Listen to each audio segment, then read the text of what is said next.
Now let's talk about the excitement around this camp. Last week I got a chance to go and watch the Chiefs start to load up all that they have to bring to come to training camp outside their facility there in Kansas City. I tweeted a 23-second video that I shot on my phone of just people putting things in a truck. In a 24-hour span, that video got more than 100,000 views on X. It went wild because people are that stoked to say, let's get started. That's where the process starts. And after that video was shot, I got a one-on-one chance to go exclusively into the locker room with Chiefs equipment manager Alan Wright. He's been with the team for more than 4 decades, and I asked him, hey, how do you do this? Because it's a really big job.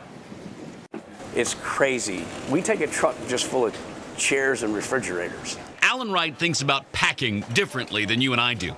If I were to ask your wife, when you're about to pack for vacation, to describe you as a packer, how would she describe you as a packer? I rely on her more than I should. It's kind of funny because I do pay attention to detail out here, but I don't as much on my own stuff. The Chiefs players and coaches might have a hard time believing that, considering how much attention he pays to all of their details. Still, there's some things that I do now that I did 30 years ago. I still go through every player's travel bag for every time we leave this building, so if something's not in it, it's my fault. Coach Reed says I'm everybody's mom. I don't know if that's a compliment or not, but I'm going to take it as one. That comparison from Coach even funnier when you realize that Alan was just out of high school when he started working with the team. And I started out here as a kid, was younger than everybody. Then I was the same age as a lot of the players, and then I was, old enough to be their father. Now I'm old enough to be their grandfather. But it's been fun to go through the different stages of that. This locker room keeps you young. There are parts of the work that have changed dramatically in Alan's time. The same sticker that you scan, so we know what shoulder pads each guy wears. All of this equipment, like this cleat belonging to Patrick Mahomes, has scannable codes to help track player movement, health, and safety. It's a massive job for Alan and his staff. But their job is also to be almost invisible. The less they have to worry and think about, the better we're doing our job. They put their minds on football and don't worry about all that other stuff. And some parts have changed just because of the success of 3 Super Bowl wins in such a short time. Like thousands of fans just begging for a player like Travis Kelce to give them one of the gloves going in these boxes. And they're going to be mind blown when that happens. Like, do you think about that when you're putting some of this stuff together? I do. If you give a glove to a kid, it makes his experience a wonderful experience.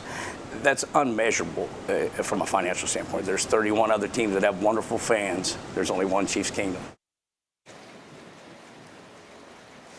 Only one Chiefs Kingdom, and Alan is right there in the middle of it, making sure the team is ready to go for training camp. He told me that he hopes he's got a couple of seasons left in him before he retires, but he said he's extremely grateful that he's getting all this success and being part of it late in his career because he knows he's enjoying it a lot more than he would have as a young kid out of high school with the team. One more note on Alan. If you went to the Kenny Chesney concert a couple of weeks ago at Arrowhead, you got to see him because Chesney brought out the Super Bowl trophy from the Chiefs onto the stage with him, and he wanted Alan Wright to be one of the people who came out because over his years coming to Kansas City, he's worked out in the Chiefs training facility. I found out he's become a friend of Alan's, and Alan was brought out on the stage there at Arrowhead as one of the people holding up the trophy along with head trainer Rick Burkhalter. So that's a pretty cool moment that Chesney wanted the two of them to come out there at his big concert a couple of weeks ago. Obviously, so much excitement. Alan's in the middle of it, but everyone else is going to be all around it during training camp coming up. Today, we will hear from head coach Andy Reid and Patrick Mahomes as they report. Rest of the team will be here later in the week. And first practice of training camp, open to fans. It's a $5 fee to get in,